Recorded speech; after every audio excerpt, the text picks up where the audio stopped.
paper is a part of my PhD thesis on law, emotions and feminism, working through the legal unconscious, where I'm exploring the interaction of law and emotions and questioning the predominant view of law as a domain of pure reason.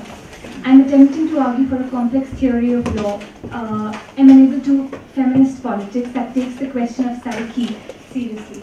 I'll not be reading my paper, which is a working draft, so I really appreciate your critical comments. In the beginning, I want to thank Dr. Ashton for giving me very good and very critical and sharp feedback, which I'm going to incorporate in my later revisions of the paper. So here, Martha Nussbaum is my primary interlocutor on account of her extensive work on emotions in law, especially disgust and shame in Hiding from Humanity, one of her earlier books, and more recently Anger in the 2016 Anger and the book on anger and forgiveness. Now she provides for a cognitivist evaluative framework for conceptualizing emotions, according to which emotions always involve appraisals or evaluations, and that she argues that the reason-emotion binary is false. Therefore, every emotion, according to her, has a distinct cognitive content. In case of anger, the desire for payback is what is central to it, according to Nussbaum. The desire for payback, she argues, is based on a magical fantasy that striking back would restore the lost object or effectuate a reversal of relative positions between the victim and the wrongdoer, which she calls the status injury. Now, both these ideas are normatively problematic, according to her, and therefore a sane, rational, mature, adult person, all her words, would leave anger behind and in a forward-looking way move towards what she calls transition in her book with a capital T. I just want to start by saying that her normative position on emotions and law is marked by a tyranny of shoulds. And I take this expression from psychoanalyst Stephen Gross, who's basically, from her book where he's actually documenting his case studies. By this expression, tyranny of shoulds, I mean that her work is actually about prescriptive commands of change and thought transformation, which she, and in the context of anger, she says, through transition, we should do that. This process of transition takes us towards compassionate hope in a future which is more constructive. So all through her work, she has maintained that law and legal doctrines are based on the evaluative conception of emotion. So there's a long piece that appeared in 1996 with Dan Kahn, where she was a co-author, where she evaluated all doctrines of criminal law, and she said criminal law also has internalized the evaluative conception of emotion. And her argument is that over time, law's evaluations of emotions change with the changes in the norms of the social.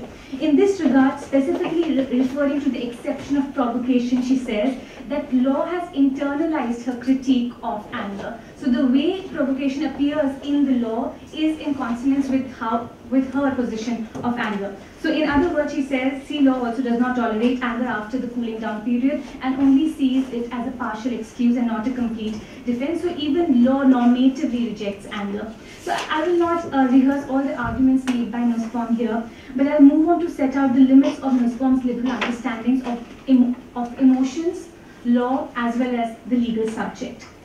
So in her work, the discussion of emotions remains constricted to the emotions of a rational subject. In discarding the mechanistic conception of emotions and viewing emotions in evaluative terms, reason, control, and desire for certainty become paramount in her analysis, both in terms of the meaning of emotions as well as the subject of emotions. Now, to say, I have X emotion presumes a subject who always knows how she feels, a self-present subject in control, all-knowing, rational, and calculating individual responsible for all her actions, and she can actually make a choice between different emotional states. The image of a self-present subject irons out the complex workings of the mind. Even when the conscious rational self might be suggesting a particular course, the unconscious might conjure up its own varied paths. As Jacqueline Rose reminds us, there are possibilities in our unconscious minds that we would prefer not even sometimes to dream of. What one asserts in language may be totally incommensurable and radically unfit with what the unconscious seems to be hinting at.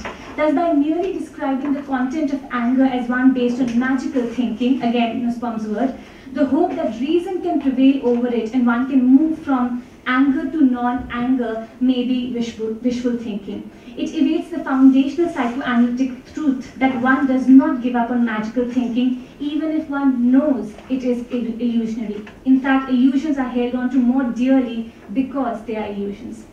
David Caudle has also pointed out that the subject is not marked by an outside-inside distinction, so everything, including desire, language, the social law, they all are involved in the constitution of the subject.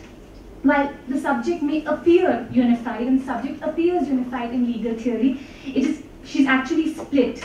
So subject is not external to, but inherently tied to the social structure. There's neither a unified ego in control, as Nussbaum's analysis suggests, nor a simplistic conscious-unconscious division. The subject instead is a network of relation of needs and demands with many others, including the family, friends, colleagues, your bosses, analysts, and the big other, which is the space of the social order and the rules of discourse that we internalize.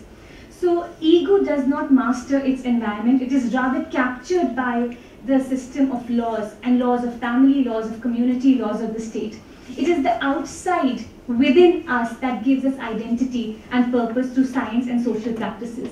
We may get an idealized image, a misrecognition of autonomy and freedom, but that is now not how it is. In other words, the social network is not to be seen as an outside to which the subject submits. It is instead internalized by the subject very early on in life. Now, if the outside within us gives us identity, the separation of psychic from the political becomes unsustainable. However, the chief characteristic of Nussbaum's subject is a distinction and separation from the social, political, and the legal.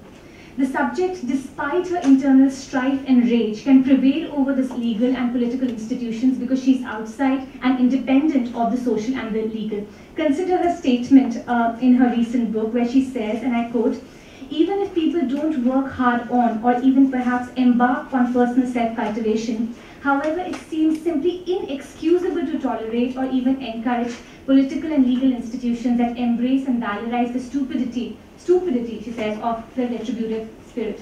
Our institutions should model our best selves, not our worst. They should exemplify adulthood, even if we are often children. Even if every single person continues to nourish personally a degree of irrational retributivism, we should not tolerate stupidity in systems of law and justice," unquote. Here the suggestion is that while people may continue to harbor irrational retributivism, they should still resist the retributive spirit in political and legal institutions. But my point is that the retributive psyche of people does not exist outside or prior to the political and legal institutions.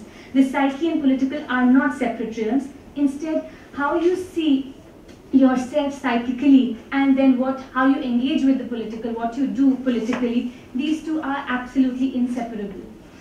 Further, I contend that her liberal proposition is not merely premised on the misplaced assumption that the psyche and political are separate realms, but also on a simplistic view of agency and resistance.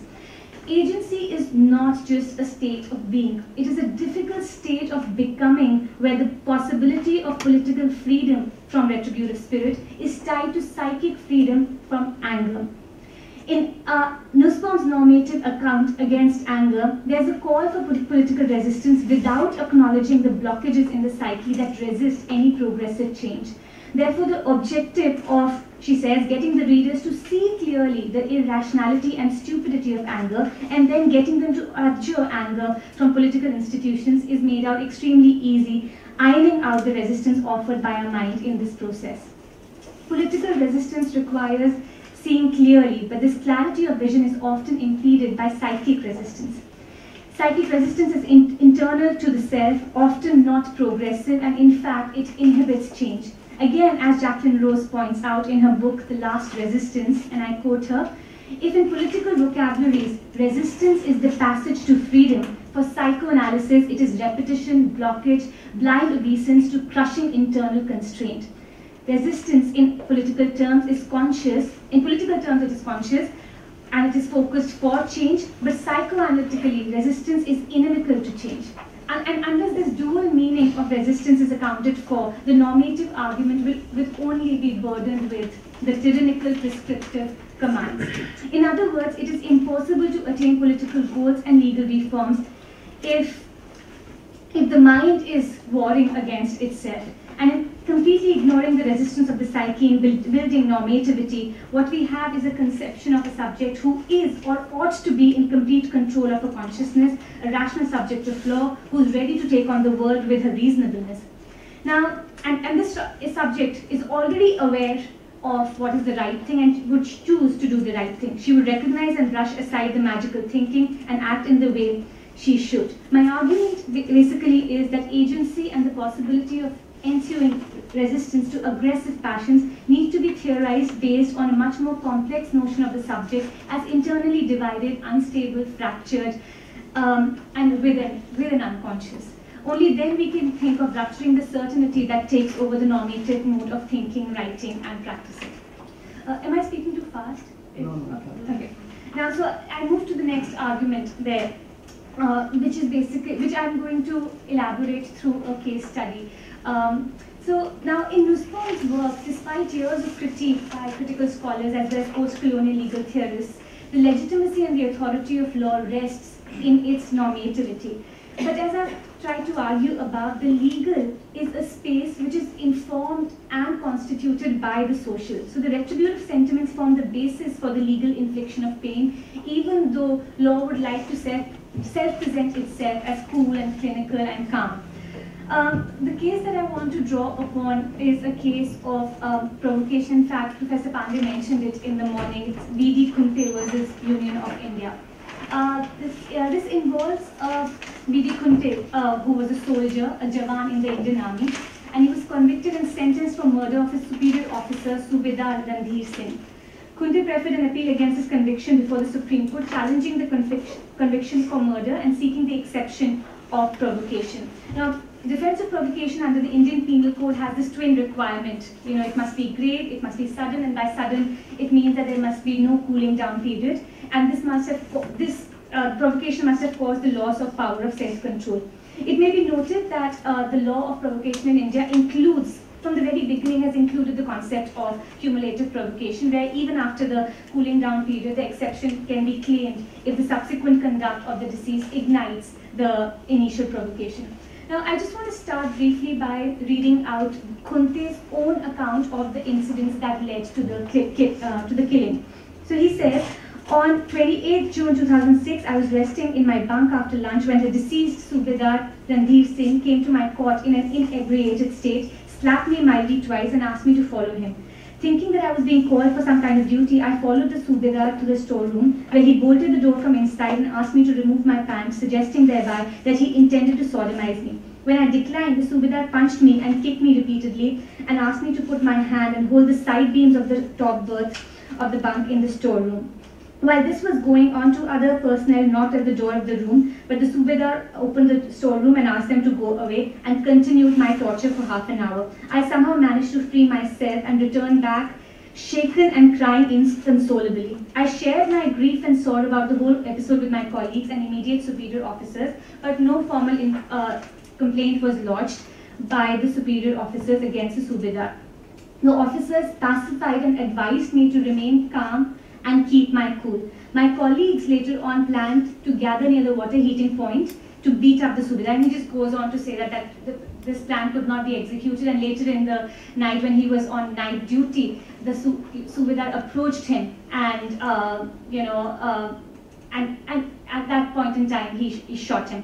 So there was a gap of a couple of hours between the killing and the alleged sodomy. Now, in the light of this above account, Kunte's counsel argued that even though there was a gap of several hours between the attempted sodomy and the killing, Kunte had not cooled down and had been all the while seething with anger. On the other hand, the Union of India, who was representing the deceased as well as the army, contended that a long interval had lapsed between the alleged provocation by the deceased and the murderous assault by the appellant. The court conceded that an incident did take place in the storeroom, since the appellant was seen crying by many of his colleagues, and he had reported to them, and I quote, "Sahab beat me up and asked me to open my pant. On my refusal to do so, he beat me again." However, by looking at all this account, the court made a distinction between the attempt at sodomy and the actual fact of sodomy, and observed that there is no clear evidence that the deceased had actually sodomized him, and then goes on to say whether or not the deceased had sodomized the appellant is not material at all. The extent to which the court believed the appellant was that he was beaten and he was humiliated by the superior officer. So the court rejected the plea of the appellant and said that the deceased had not come close to him or tried to act fresh with him so as to give the appellant another provocation that could possibly justify his losing self-control and using his weapon. Moreover, the deceased at any rate could not be accused of having given any provocation to the appellant by moving towards the place where the appellant was on guard duty, for the deceased was well within the sphere of his duty to keep an eye on those who were performing the guard duty. Now, it is really interesting to see, and I'm going on with this account because in her book, Nussbaum actually says that law's position on provocation is consistent with my normative account on anger. So, and law concedes to that position. That's why, this account I'm drawing. So what is interesting to note, with a close reading of the case is that how the court continues to operate within this framework of duty. The Subedar, they say, was within the sphere of duty despite the physical assault and humiliation that he had subjected the appellant. Even after attempting sodomy in the afternoon, the Subedar continues to claim the right to keep an eye on those who were performing the guard duty. It was Kunte who violated the norms of duty through his retaliation. The state read Kunte's response as retaliative and retributive, in Nussbaum's version, unacceptable payback anger, and thus not deserving of mitigation of culpability. He should have kept his faith in law and let the law take its own course. Since he did not behave like a reasonable person who would not obsess about anger, he failed to live up to the normative expectations of law. However, such construction of Kunte's response, unreasonable criminal rage, is possible only by effacing the institutional apathy towards his complaint. He was asked to remain calm and keep cool when he complained about the incident. In this context, I would like to pose this question: that can we see Kunte's anger as an outlaw emotion, or what Alison Jaggar calls an outlaw emotion, in a deeply hierarchized and closed institution of the armed forces? Is it Kunte's violent response and expression that subverts the dominant institutional norms marked by the uncritical obedience of superiors' orders and the silence and secrecy around the internal workings of the armed forces?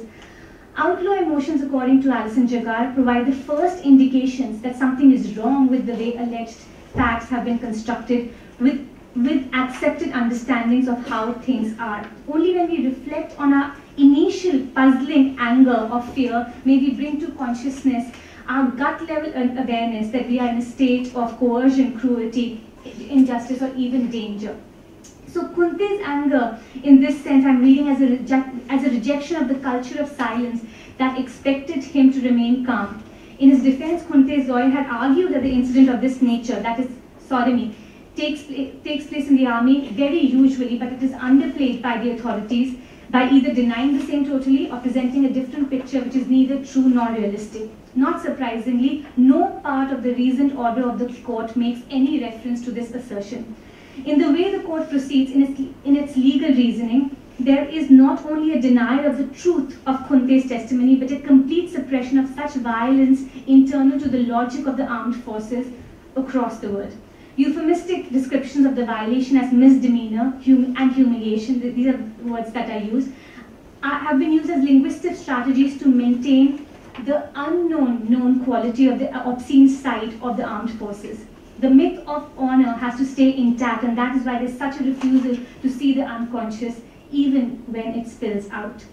While the armed forces often rightly, and they should, they rightly come under critical scanner for the excesses externally committed by them on civilians, prisoners of war, women, when they are operating in war zones and conflict areas, the excesses that produce the disciplined soldier and that create the subjectivity of the soldier through years of tormenting physical, mental, and emotional training, traumatic training, go unaddressed and unattended. The logic of the severity of the training and the ethos on which it is premised are never questioned.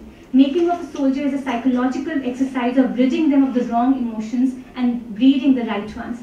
The right emotional character forms the ethos of the army. And if you go on the Indian Army website, they have been told that this is what you're supposed to do, and this is how they should not act.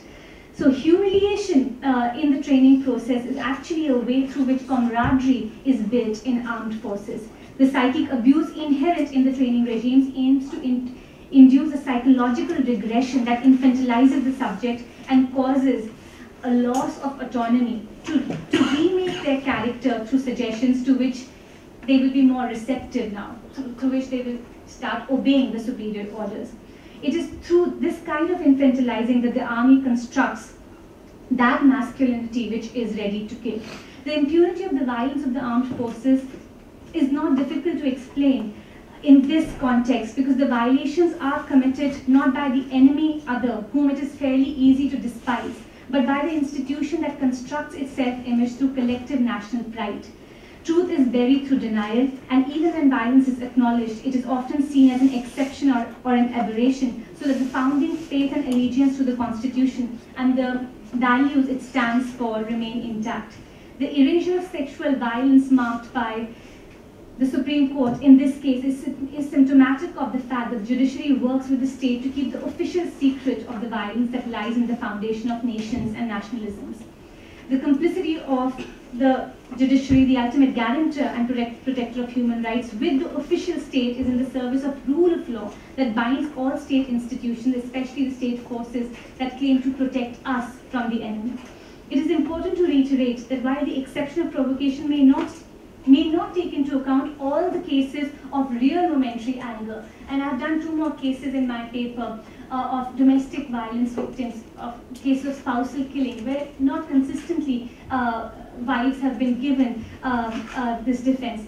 But the situations where the anger is an institutional emotion, that is when anger falls in line with the logic of social, cultural, and political institutions, and is in tune with the power-based interest, it would be accounted for. It is accounted for in the law. Nussbaum might not want the law to endorse honor or status-related areas, and therefore she argues that anger at diminished honor and status should not be given the defense of adequate provocation, but this desire emerges again from a liberal view of law and emotions where both exist outside and independent of the social. And we have such work on habeas corpus cases which has shown us that how honor and honor status notion and honor related to family, community, and nation, is what is upheld by the courts.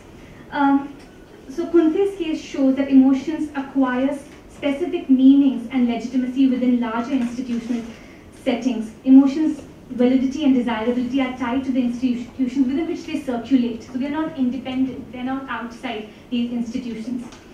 Emotions, perhaps this explains why male anger at loss of honor when their wives and daughters step out of bound of the familiar terrain is readily appreciated by the courts in most provocation cases. I mean, there's like dozens of cases of this nature where provocation is given, in honor-based crimes, when men go on to kill women. The institutional logic of family, marriage, community, and state construct the zones of permissible emotional expression. Kunte's expression of anger was unacceptable because it went out of bound in its expose of the internal violence of the armed forces. It will always be difficult to secure a place for such outlaw emotions within law, owing to law's own identification with the social and the political. This is the tragedy of Martha Nussbaum's normative stance on anger. It will outlaw subversive emotional outbursts, but will never manage to disrupt the institutionally sanctioned and privileged emotional scripts.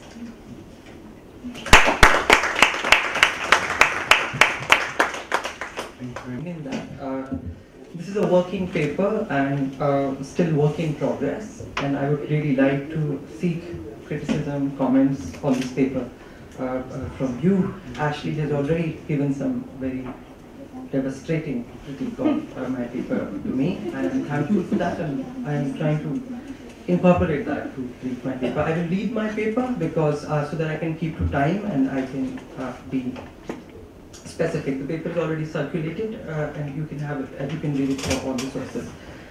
This paper attempts to develop a critique of the argument of civilizational advancement as a plea for abolition of death penalty. Analyzing some recent literature on abolition of death penalty, I will argue that even the apparently sophisticated arguments of abolition endorse a civilizational thesis.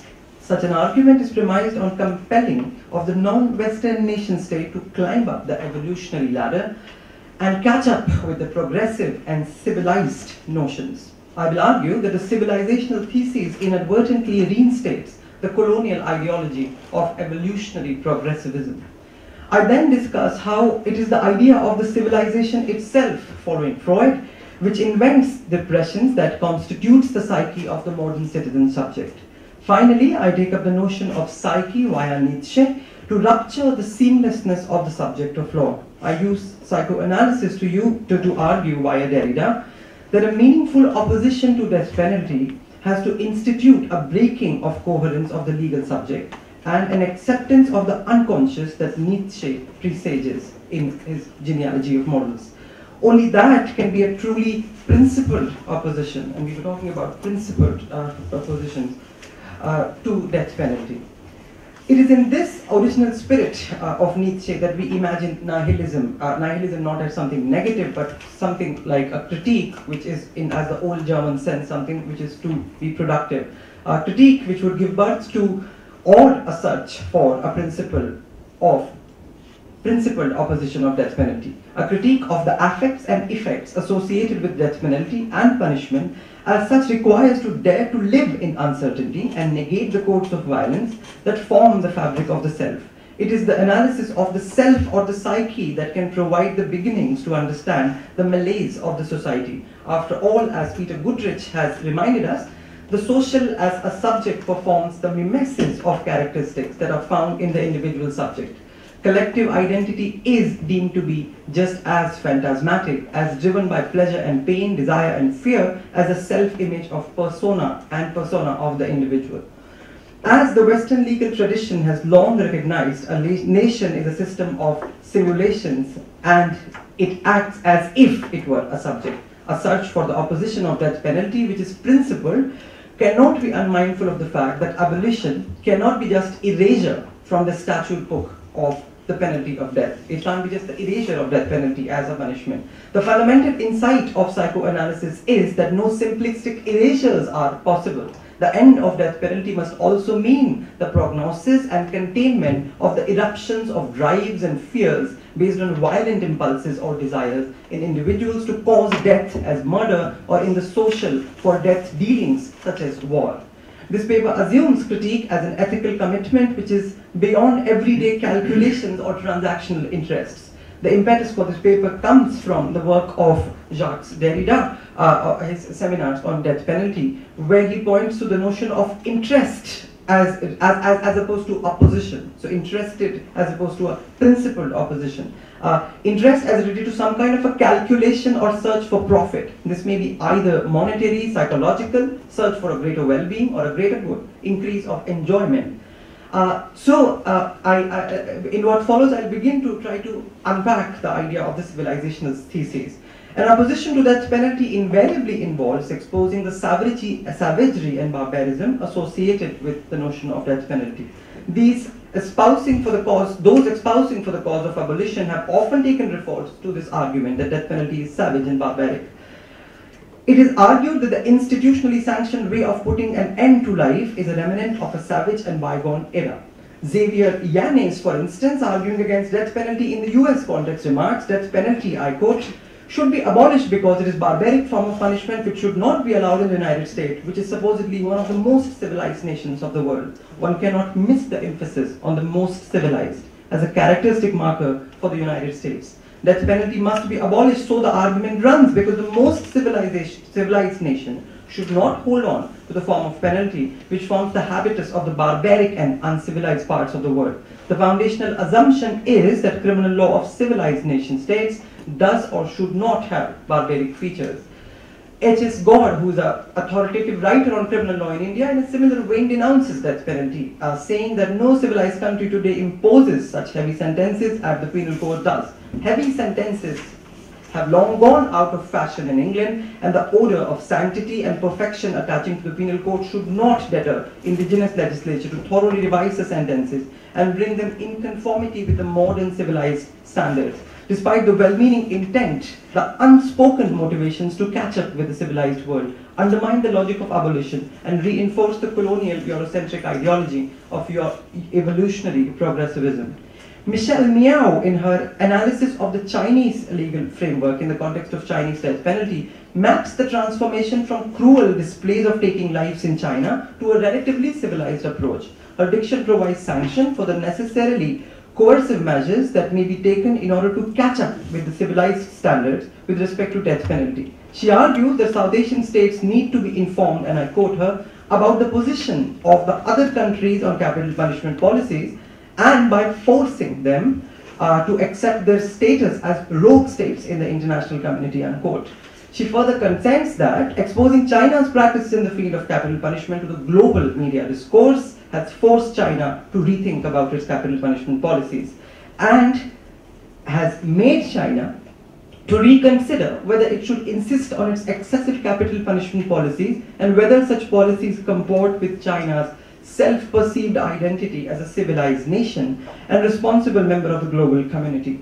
It is important to pause and raise some questions about such formulations. Miao's argument rests on the idea that death penalty is a dent on the self-image of the so-called first world nations, or it is a reflection of the uncivilized character of nations belonging to the other worlds, which should now be on the roads towards civilization. A familial colonial framing exists in this formulation of movement from barbarism to civilization. The colonial experience has informed us of the pathologies intrinsic to the evolutionary discourse that draws a linear trajectory towards the progressive future. In the context of death penalty, this teleological movement is perceived as automatically towards the more civilized nations of society.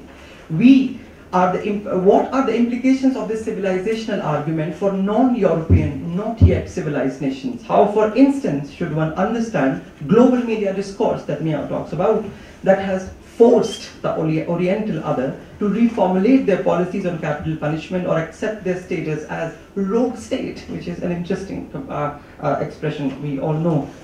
In the same vein, she also mentions the Europe's self-perceived identity as a normative promoter of human rights values has found a profound expression in the international pursuit of abolition of death penalty. Indeed, the mission to eradicate death penalty from the statute books is a part of European Union's foreign policy. The civilizational argument clearly envisages an anti-death penalty we, believing in the preservation of human life, as a form of penal evangelism. We who seek to solve the penal barbarianism and them who are the recipients of such efforts. This divides so deep in the pathologies of the colonial ideology that reinstates itself in a new form with all its force. Following Derrida, the civilizational argument is an argument of interest, something which strengthens the logic of the nation-state and nation-state rivalry, far from being an argument in principle against death penalty. This diagnosis of the interest in arguments of abolition is what, according to him, is needed in order to philosophically sharpen our understanding about the phenomenon of death penalty. One can well recall the concluding paragraph of seminar 6 on death penalty, where the imploration goes that we must broaden the analytic of interest to the social or national or state body and ask ourselves what interest a state, a nation state, or even a global state might have in maintaining or suspending capital punishment. Dissection of civilizational argument is in no way a suggestion to dilute the argument for abolition. Instead, the aim is to understand the unspoken and latent implications of the death penalty debate. This discussion must alert us not ever to be unmindful of the logic and justification of colonial violence. Both at the individual and social level, formations and formulations of sentiments come into play as and play an immense role in understanding the punishment, which is a part I'm moving. That what is the role of this of civilization in creating a psyche, and what is the role of emotion or public sentiment, and a catchy phrase, conscience of people in determining punishments. To illustrate, one has to glance how the majority in the Bachchan Singh famous judgment took recourse to the democratic sentiment of public in order to retain death penalty in exceptional cases. The Indian Supreme Court registered its dissent with the US court's Furman versus Georgia. One of the judges, Justice Sarkaria, speaking on behalf of 3 other judges, again accepted the standards of morality of the American people as a lesson for the Indian court. He pointed out, and I quote, Furman, the honorable judges claim to articulate the contemporary standards of morality among American people, but speaking through public referenda, polls and state legislature, the American people sharply rebuffed them. We must draw the lesson from the same. Evocation of public sentiment and democratic guiding factor as a democratic guiding factor for penal policy framed the judicial understanding regarding death penalty to a great extent. Such formulations replete the judicial canon in many other cases, even though at times it borders to the level of absurdity. Another important case of Machi Singh versus State on death penalty, the court referred to the community's collective conscience as an appropriate yardstick for infliction of death penalty. The community, the court said, would not impose death penalty in all cases. However, it would expect death sentence if the community's collective conscience is so shocked that it will expect the holders of judicial power center to inflict death penalty irrespective of their personal opinion. The notion of collective conscience also found its way in the infamous Parliament attack case. The Supreme Court justified the infliction of death sentence on Afzal Guru in the following terms. The incident which resulted in heavy casualties has shaken the entire nation, and the collective conscience of the society will only be satisfied if the capital punishment is awarded to the offender. And needless to say, the interests again, which we talk about, that obviously Afzal Guru being a non-Hindu, and Afzal Guru being somebody who's hanging, would also have the interest of the nation state, not to say the Hindu nation state. The passage in particular justifiably drew scathing criticism against the Supreme Court at various forums. However, as pointed out, neither such vacuous recourse to public sentiment in neither novel nor surprising given the history of judicial discourse on death penalty. Such remarks of collective conscience expose both the history and the unconscious of the judicial discourse on death penalty. It is this irrational and unconscious fear that is inextricably linked to the institution of punishment. The phenomenon of punishment becomes an outlet where such latent drives find their way out. Here, the relationship between increasingly security-oriented state and latent emotional impulses is equally important. That why do we want, or as someone said, why punishment pleases? Why is it so pleasing? And in this context, one has to investigate the contemporary fetish for the security and all kinds of penal brutalities sanctioned for security that Mrinal was talking about. In the infliction of death in cold blood, the society acquires a shape of the sovereign beast who kills in cold blood and rejoices the killing of an alter ego of the condemned. The civilized mask here gives way to hidden face of beastly aggression, which unleashes itself in the form of realization of sadistic fantasies. This gives a hint towards the understanding of enjoyment and festivity associated with punishment, which Friedrich Nietzsche so often talks about in his discussion on punishment. In fact, it's interesting to note how many times Nietzsche emphasizes in Genealogy of Morals about the festivity associated, the excessive enjoyment associated with punishment.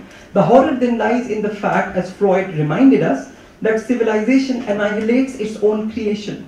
Judith Butler puts it succinctly: the other problem with civilization is that it seems actively to dismantle what it has built, to destroy what one brings into being. It takes aims at its own creation and attachment, pursuing a furtive vocation, repetitive unknowing that works in contrary direction to its forward-oriented tasks, and all conceits of progress.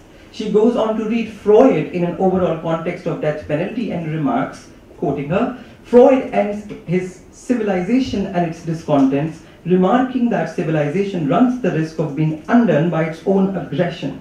going so far as to voice his anxiety about the prospect of extermination. Killing then becomes, in this festive moment, a sport, a festivity or celebration in phantasmatic imagination, inaugurating the neoliberal violent subjectivity.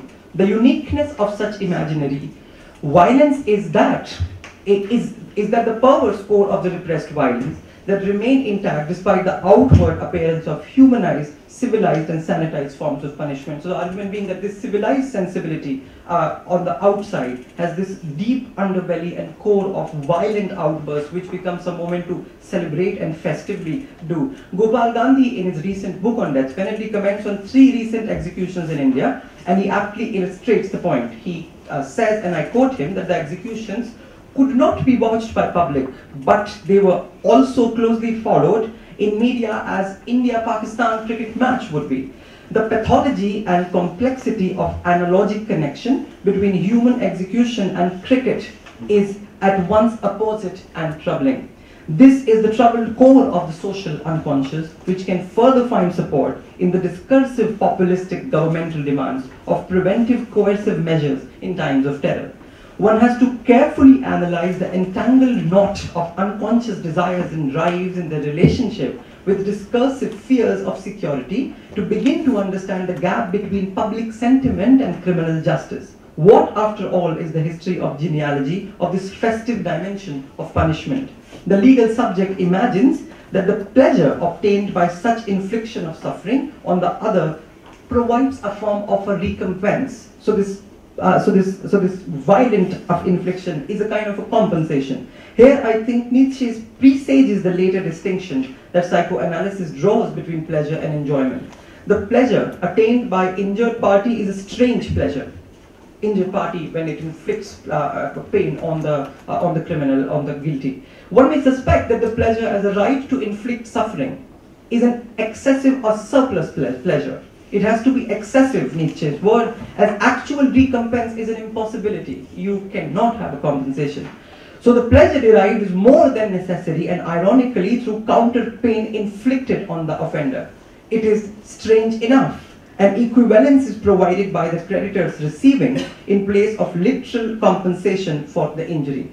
Thus, in place of money, land, possessions of any kind, a recompense in the form of kind of pleasure, the pleasure of being allowed to vent his power freely upon the one who is powerless. The voluptuous pleasure, Nietzsche describes, the enjoyment to violate, the enjoyment of violation. The compensation then consists in warrant for the title to cruelty, says Nietzsche. This is where Nietzsche inaugurates the principle of biopsychology, a notion of cruelty which ironically forms the foundation of legal common sense and the legal subject.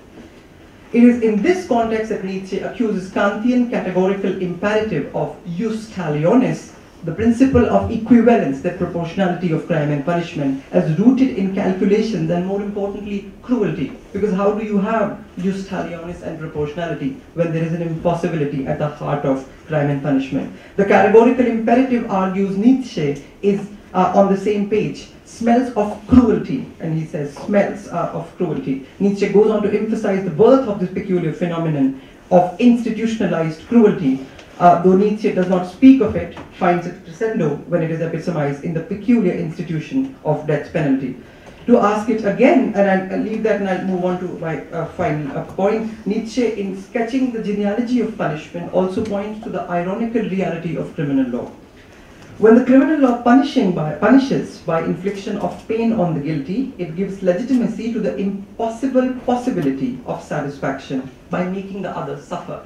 So, a possibility which is actually impossible. Every act of punishing is also a reiteration of cruelty, reinstating the legal subjectivity that may embarrassingly develop into the collective conscience of the social, which ought to find an orgasmic satisfaction in making the other suffer.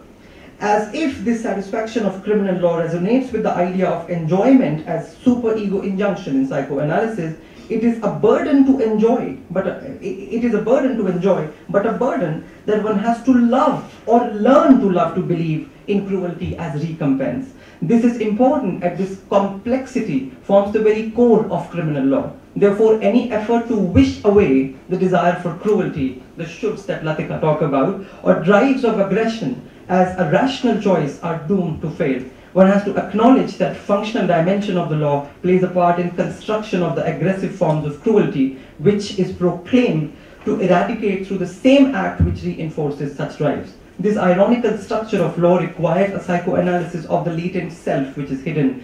This is how I understand and fully reiterate the Foucauldian claim that Enlightenment categories of progress or humanism are just not adequate for totally understand the normative structure of the law. The fact that policy pronouncement which attempts to cash and carry type of reforms are doomed to mirror the endless cycle of Sisyphean labors, which would end up circular, repetitive mythological wheel, which we talk about. And I'll skip my paper and just to come to the last part, that we need to diagnose the self of the law and the citizen subject to realize its deep roots in cruelty, which I am talking about.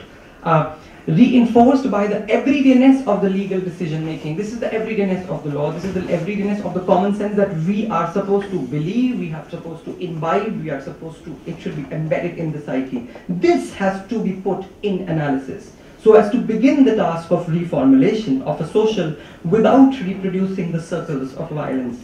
We must realize that the task at hand of rethinking the criminal law through a discussion on death penalty requires psychoanalysis as much as it requires a closer understanding of theology. A reform proposal for crime and punishment which fails to see cruelty reproduced in individual psyche and as a social norm in every pronouncement of criminal law is doomed to be a new civilized proposal for repression.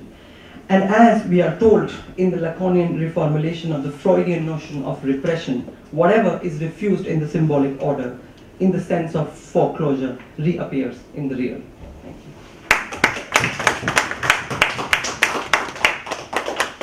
Okay, and then finally, Craig is going to talk on psychoanalysis and penalty. Okay, thank you. Both for two extremely rich papers. I'm looking forward to the discussions after this session. The two papers that we've just had really helped me out as well in, well, they've filled my head with questions, which doesn't help me out, but also it does help me out in terms of having said a lot of the things that I wanted to say in the early part of my paper, so I can skip that and go to the bit that that moves a bit beyond what you've said about the sadistic side of penalty. So on the one hand, I want to agree with a lot of what you said about the sort of Nietzschean version of the Freudian story about punishment. There's a number of different sort of versions of this paper with different titles. One of them is What Punishment Expresses. One of them is Love and the Possibility of Justice. So you can tell that I'm not very sure what the emphasis. I'm torn. So on the one hand, I want to sort of agree with a lot of what's just been said about the sadistic aspect of punishment's expressive content. But I want to also see if I can say, I want to ask a question about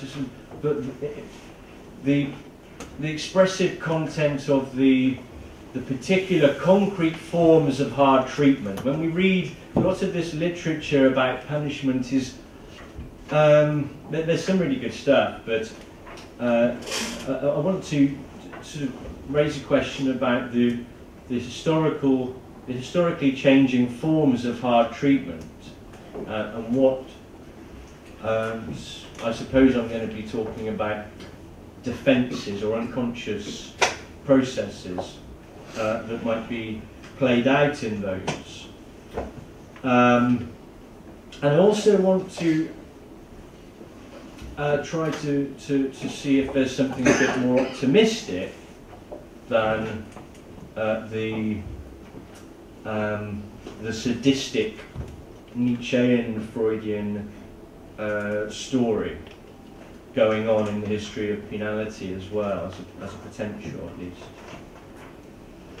And the way that I want to approach this, basically I want to take a particular psychoanalytic account in what's known as the British tradition of psychoanalysis, Melanie Klein's work, and to focus on in a bit of detail on the sort of the key ideas in Klein's psychoanalysis, and then to see if that can help us to say something a bit beyond this the sadism of penality, and wonder about other motivations going on in punishment and in the history of punishment, at least in the context of England and Wales,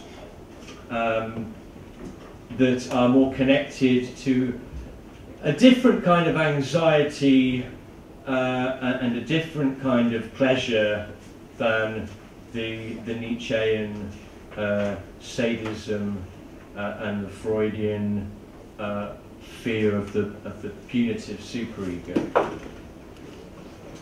So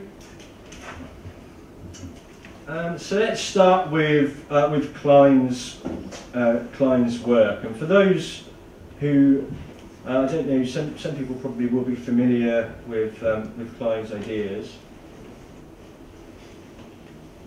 And I'm just going to try to put things very simply, I suppose. Klein takes the Freudian picture, the Freudian story about the sadism and the paranoia of the superego, and resituates that model of punitiveness and the retributive attitudes that are underpinned by that sort of this cruel Kantian superego.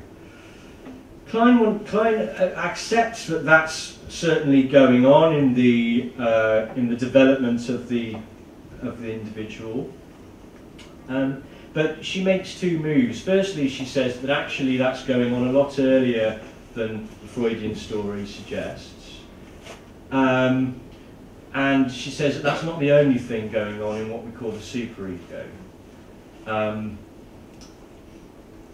So here's her story about the early development of this sort of Freudian kind of thing, which she calls, so the first stage of infantile development Klein calls rather,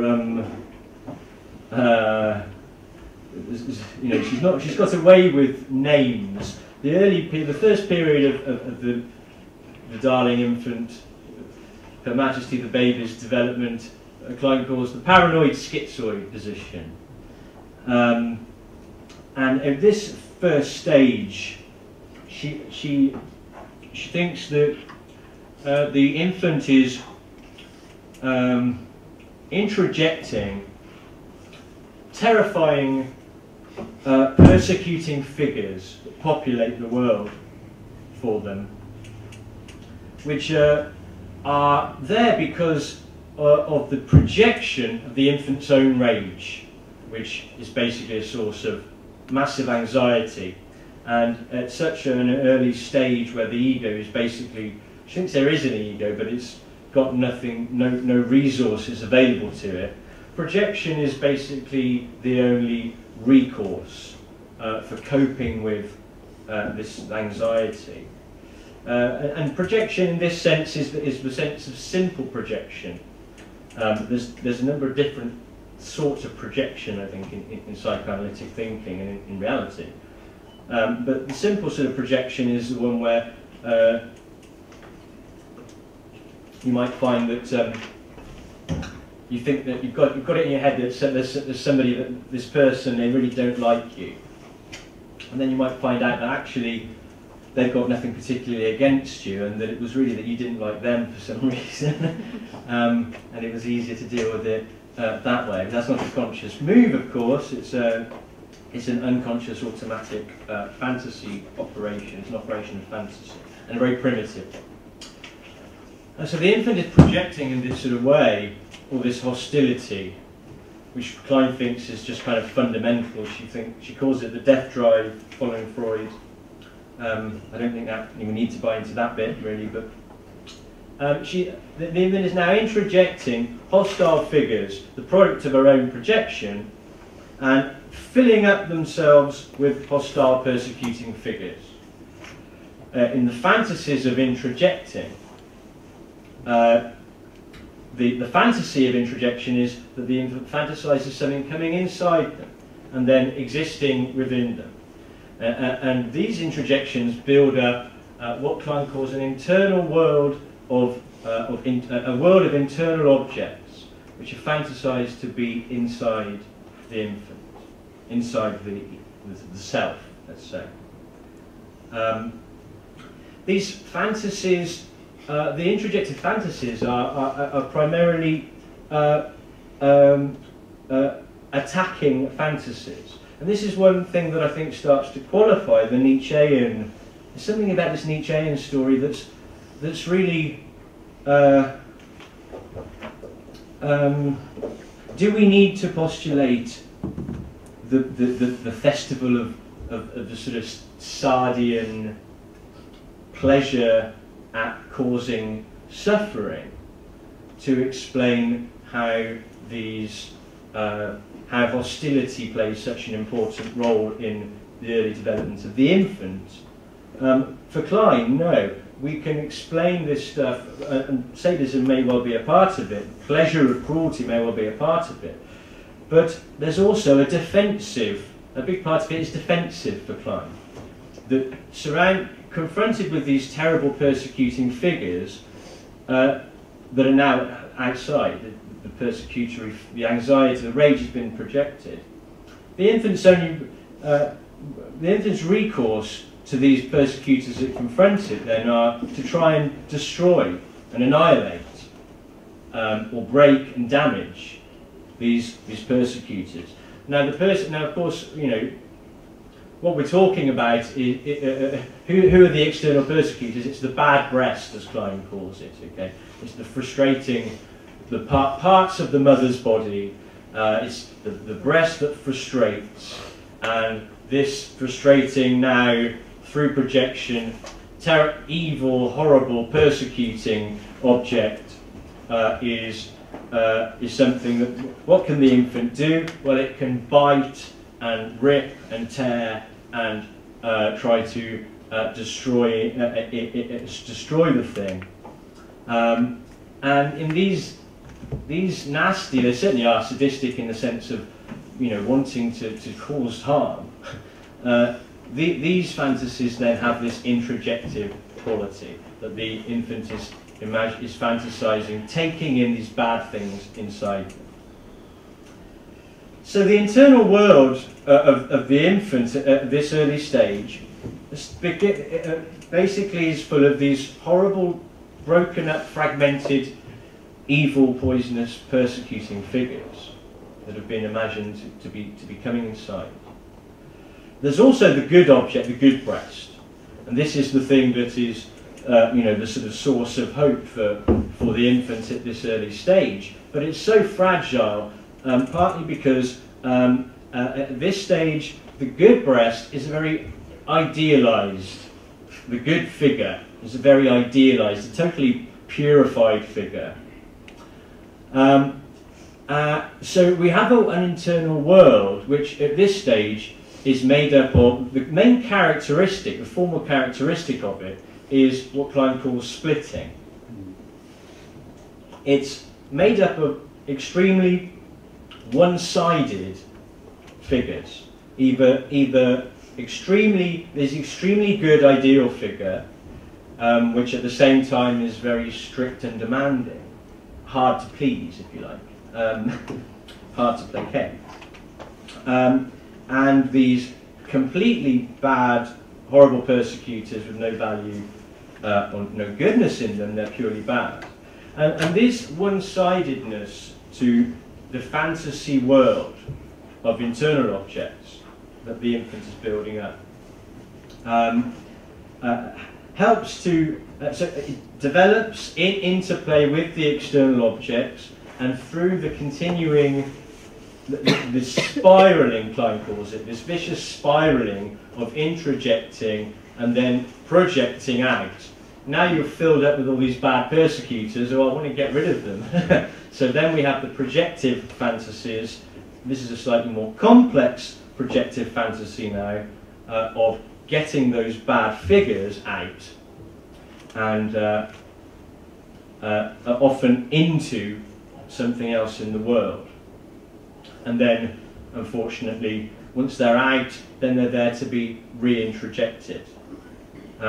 One of the particularly sadistic, especially sadistic fantasies, this perhaps is the Nietzschean aspect of things at this stage, is the fantasies of expelling the bad figures into the mother's body to ruin it and spoil it. These something that Klein associates with envious, and that's a sort of really that side of it is vindictive, if you like. There's a vindictiveness to those fantasies. But there's also, again, a defensive side to those fantasies because they seem to be associated with controlling the bad figures outside. These, putting these parts of oneself into the others, not only to get rid of them, but also somehow to control the object, the external object. So this early persecutory world is comprised of the main anxiety is paranoia for the self from all of these persecutors everywhere. That's so not necessarily so much about the pleasure of causing cruelty as the constant terror of being annihilated oneself, and of course, this is a terrifying world that has been created by the self in a way, and from one's own aggression and from one's own hostility. But still, it leads to a situation of a sense of constant paranoia or insecurity. The splitting, of course, is part of the problem. It's what leads to these very, very bad, absolutely bad figures everywhere. And the defensive strategies are projecting the bad figures out or trying to annihilate them in sadistic attacks.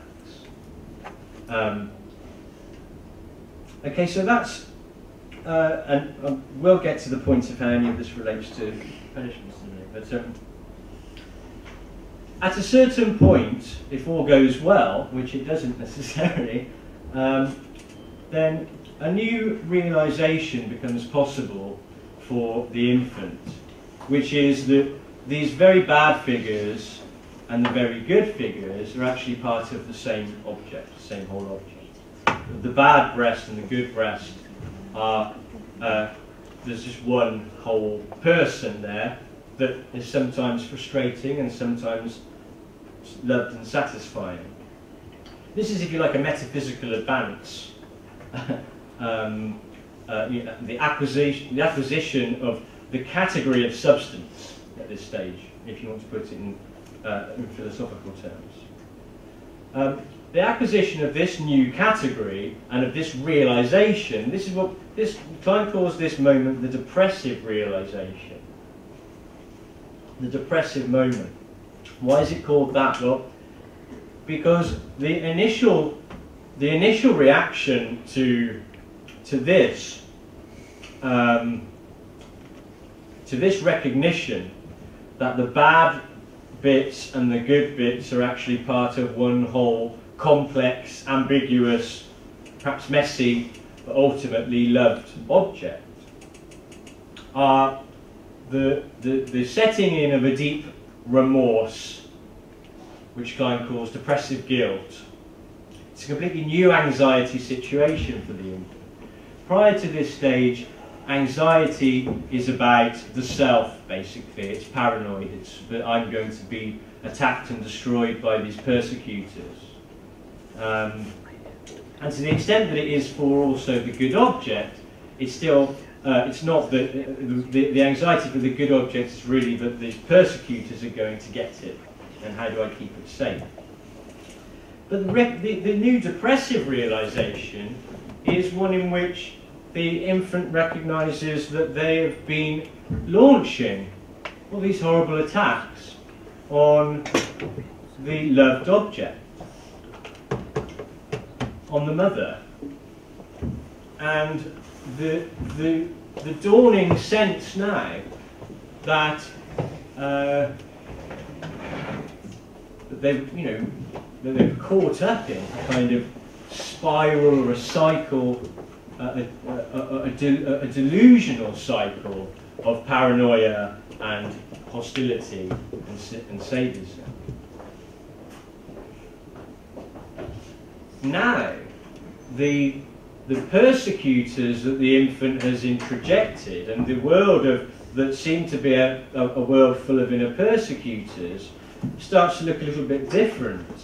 Those persecutors that were brought inside now seem less like vindictive, horrible, attacking figures, as damaged and broken and harmed and perhaps dead bits and pieces of the good whole object. So that the anxiety situation now is about having destroyed the thing that you loved, having and being filled up instead, not so much with and surrounded by, not so much with evil persecutors as dead and dying, broken and damaged bits of what was once good and valuable. And this is why Klein calls this the depressive stage. The anxiety here is not paranoia, but depression, a sense of everything good having been damaged and broken. And recent work on depression by Ratcliffe, for example. Ratcliffe has a book out the last couple of years, which uses, based on a lot of empirical work he's done with people with depression, but also following this up from he's doing some serious phenomenological, philosophical work on the emotional content of depression, and he, I think, has really lent a fair bit of support to the way in which Klein understands depressive anxiety as being rooted in a sense of what he calls objectless guilt, but a kind of pervasive sense of guilt that's not so much relating to anything in the external world as relating to the sense, a sense of the loss of a world as such, the loss of any horizon of possibilities, that everything is so damaged and dead inside that you're not able to see value in yourself or anything you could do. Okay, and then what are the defences in this stage? How long have I been banging on? You've got 5 minutes. Right, okay. So the defences at this stage are basically, there's two things that can happen in this position. One is a move from, instead of, you're no longer, the sadistic attacks aren't going to work anymore.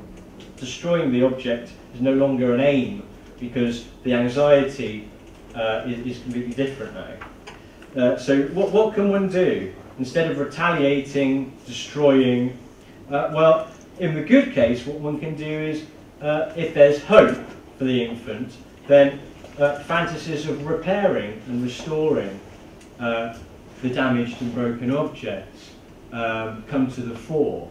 and fuel attempts at creativity. And if those fantasies can be carried out and received in the world in a nourishing way, then that can build hope, and that's the beginning of the process of working through the depressive position, as Klein calls it. The other thing that can happen is that you sink into a depression and don't get out of it, and you have a kind of hopelessness. And the other thing that can happen is the manic defense to this situation, which is a sort of weird combination of some persecutory paranoia, but also a kind of denial of one's hopelessness through sort of reparation in overdrive. Manic, slightly omnipotent fantasy of being able to repair everything and there's no problem because I can put everything right, and I'm not worried. I can make everything better and it's not a problem. Okay, so let me just say a few things about, just to finish off, why I think this might be maybe sort of adding something to the Nietzschean Freudian story about criminal punishment. I suppose broadly I want to say that we have, we can see, firstly we can see the corporeal, the death penalty and the corporeal penality of this sort of pre-disciplinary period as playing out, expressing or acting out persecutory fantasies. In other words, of expressing an anxiety situation characterized by splitting and characterized by a sense that the only things one can do are to destroy or control. And then, I'm really crudifying the story, simplifying it extremely here, but then we have a sort of 100-year or 80-year or something intermission where actually retributivism was considered to be a ridiculous old-fashioned thing for about 80 years or so, at least in England and Wales, and a treatment model, a social pathology model, the criminology of the late 19th century and the punishment theory, and increasingly the practice was all about how we can see crime as, these people are damaged, they're pathological, this is society's doing. And there was a broader, I think, depressive moment, which is part of the, the broader depressive moment was about creating a welfare state and recognising that society has hurt, that crime is not necessarily, offenders aren't necessarily these all bad persecutors, they may be damaged and broken bits of an ultimately good whole that can be restored. And